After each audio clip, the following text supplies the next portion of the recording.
ધોરણ 7ની અંદર આપણે 2 પાઠ સુધી જોયું.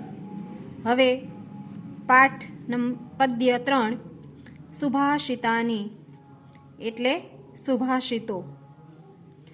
સુ એટલે સારી રીતે અને ભાષિત એટલે કહેવાયેલું. સારી રીતે જે કહેવાયેલું છે એને શું કહેવામાં આવે? સુભાષિત. અહીંયા 6 સુભાષિત છે એ આપવામાં આવેલા છે. હવે તમારી પરીક્ષા છે એ 1 તારીખથી શરૂ થવાની છે, તો એની અંદર પરીક્ષામાં શબ્દાર્થ જે હું તમને ફોટો પાડીને મોકલું છું એ અને ભાષાંતર એ છે એમાંથી જ તમારી પરીક્ષામાં પૂછાશે. સ્વાધ્યાય પોથી હજી સુધી પુરાવી નથી એટલે એમાંથી પૂછાશે નહીં. હવે જોઈએ પૃથિવ્યા ત્રીણી રત્નાની. પૃથિવ્યા એટલે પૃથ્વી પરના, ત્રીણી એટલે 3, રત્નાની એટલે રત્નો છે. પૃથ્વી પરના 3 રત્નો છે. જલમ અનમ સુભાષિતમ. જલમ એટલે જળ અથવા તો પાણી, અન્ન અને સુભાષિત. મૂઢેહે એટલે કે મૂર્ખાઓ. પાષાણ ખંડેશુ. પાષાણ એટલે પથ્થરના, ખંડે એટલે ટુકડાને. મૂર્ખાઓ પથ્થરના ટુકડાને રત્ન સંજ્ઞા વિધીયતે. વિધીયતે એટલે જાણે છે, માને છે. અહીંયા એ અર્થમાં મૂર્ખાઓ પથ્થરના ટુકડાને જ રત્ન માને છે. ખરેખર પૃથ્વી પરના 3 રત્નો કયા કયા છે? તો કે પાણી, ખોરાક અને સુભાષિત. પણ મૂર્ખાઓ છે એ પથ્થરના ટુકડાને શું માને છે? રત્ન સમાન માને છે. એટલે પથ્થરનો ટુકડો જે આપણે ઓરિજિનલ હીરો છે એ અત્યારે એને ગણીએ છીએ પથ્થર, પરંતુ ખરેખર આપણા જે જીવનમાં જે ઉપયોગી કહી શકાય કે ખાવાનું અને પીવાનું, 2 શબ્દમાં કહીએ એટલે જળ અને અન્ન. અને સુભાષિતને શા માટે એની સાથે સરખાવ્યો? જીવન જરૂરિયાત વસ્તુ છે ખોરાક, પાણી અને હવા. પણ સુભાષિતને એની સાથે એટલા માટે સરખાવવામાં આવ્યો કે સુભાષિત દ્વારા છે એ જીવનના ઉત્તમ મૂલ્યો છે એ મળતા હોય છે અને એના દ્વારા છે એ મનુષ્ય સારું એવું જીવન છે એ જીવી શકે છે. એટલા માટે પૃથ્વી પરના 3 રત્નો જળ, અન્ન અને સુભાષિત મૂર્ખાઓ પથ્થરના ટુકડાને જ રત્ન સમાન માને છે. બીજો, અયમ નિજઃ પરો વેતી ગણના લઘુ ચેતસામ ઉદાર ચરિતાનામ તું વસુધૈવ કુટુંબકમ.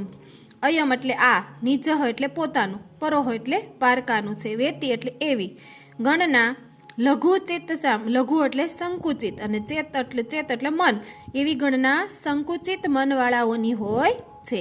આ પોતાનું છે અને આ પારકું છે એવી ગણના સંકુચિત મનવાળાઓની હોય છે. ઉદાર ચરિતા નામ. ઉદાર એટલે ઉદાર મનવાળા માટે અથવા તો ઉદાર ચરિત્રવાળા માટે તો વસુધૈવ કુટુંબકમ. વસુધૈવ એટલે આખી પૃથ્વી જ, કુટુંબકમ એટલે પૃથ્વી છે. આખું પૃથ્વી જ આખું કુટુંબ છે એ આખી પૃથ્વીની અંદર જેટલા લોકો જીવજંતુથી માંડી અને મનુષ્ય સુધીના તમામ લોકો આપણે કેવા છીએ? એક કુટુંબના છે એવા લોકો. એવું છે એ કોણ માણે? તો કે ઉદાર મનવાળા લોકો માટે.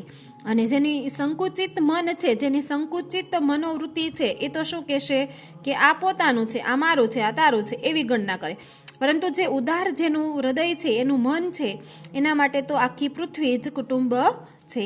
આ પોતાનું છે અને આ પારકું છે એવી ગણના સંકુચિત મનવાળાઓની હોય છે. ઉદાર ચરિતના લોકો માટે તો આખી પૃથ્વી જ કુટુંબ રૂપ હોય છે. ત્રીજો જોઈએ, નમંતી ફલીનો વૃક્ષાહ નમંતી ગુણીનો જનાહ શુષ્ક વૃક્ષાચ મૂર્ખાચ ન નમંતી કદાચન. નમંતી એટલે નમન કરે છે. તો કેવા? તો કે ફલીનો એટલે કે ફળોવાળા, વૃક્ષાહા એટલે વૃક્ષો, ફળવાળા વૃક્ષો નમે છે. નમંતી ગુણીનો જનહ. નમંતી એટલે નમે છે, ગુણીનો એટલે ગુણવાન, જનહ એટલે માણસ, ગુણવાન માણસ નમે છે.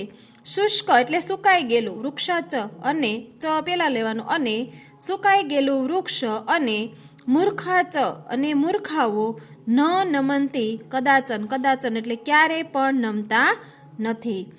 જો જે વૃક્ષની ડાળી ઉપર ફળ આવ્યું હોય ને એ ડાળી છે ને એ નમી જાય. એટલે અહીંયા શું કીધું કે ફળોવાળા વૃક્ષો નમે છે. પછી ગુણવાન, જેના સંસ્કાર સારા હોય એ વડીલોને આદર આપે, માન આપે, એમને નમન કરે, એટલે ગુણવાન લોકો નમે છે. શુષ્ક એટલે સુકાઈ ગયેલું વૃક્ષ હોય એને પાંદડાય સુકાઈ ગયા એટલે ડાળીઓ ક્યારે નમે નહીં. એવી રીતે એની સરખામણી કેવા લોકો સાથે કરી? મૂર્ખ લોકો સાથે. તો કે મૂર્ખાઓ પણ ક્યારેય નમતા નથી. ફળોવાળા વૃક્ષો નમે છે, ગુણવાન માણસ નમે છે, સુકાઈ ગયેલા વૃક્ષો અને મૂર્ખાઓ ક્યારે નમતા નથી. 3 શ્લોક છે એ ફરી વખત આપણે જોઈએ. પૃથ્વી પરના 3 રત્નો છે, પાણી, અન્ન અને સુભાષિત અથવા તો જળ, અન્ન અને સુભાષિત. મૂર્ખાઓ પથ્થરના ટુકડાને રત્ન સમાન માને છે. આ પોતાનું છે અને આ પારકું છે એવી ગણના સંકુચિત મનવાળાઓની હોય છે. ઉદાર ચરિતના લોકો માટે તો આખી પૃથ્વી જ કુટુંબરૂપ હોય છે. ફળોવાળા વૃક્ષો નમે છે, ગુણવાન માણસ નમે છે, સુકાઈ ગયેલા વૃક્ષો અને મૂર્ખાઓ ક્યારેય નમતા નથી. તો 3 શ્લોક છે એ આપણે આ વિડીયોની અંદર જોયા. હવે પછીના 3 શ્લોક છે એ આપણે બીજા વિડીયોની અંદર આપણે